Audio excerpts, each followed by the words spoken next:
Hi అండి. మనం ఇప్పుడు ఈ వీడియోలో మొట్ట చేపల పులుసు ఎలా చేసుకోవాలో, అదేవిధంగా కొరమైన అయినా మొట్ట అయినా ఒకటే కదండి, ఎలా చేసుకోవాలో చూద్దాము. ఒక బాండి పెట్టేసుకొని 2 స్పూన్ల జీలకర్ర, 1 స్పూన్నర మెంతులు వేసుకొని వేయించుకోవాలి. ఇందులోనే కట్ చేసి పెట్టుకున్న ఆనియన్ వేసుకొని వేపుకోవాలి.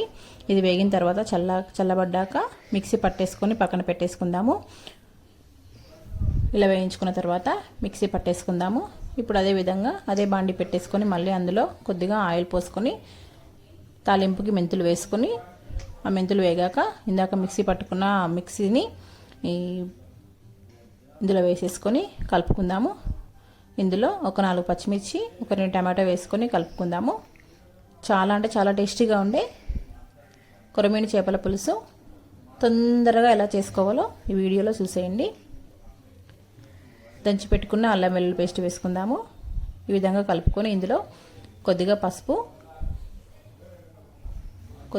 వేసుకొని కలుపుకొని ఇందులోనే రుచికి సరిపడా సాల్ట్ వేసుకుందాము. ఇలా కలుపుకున్న తర్వాత రుచికి సరిపడేంత సాల్ట్ వేసుకోవాలి.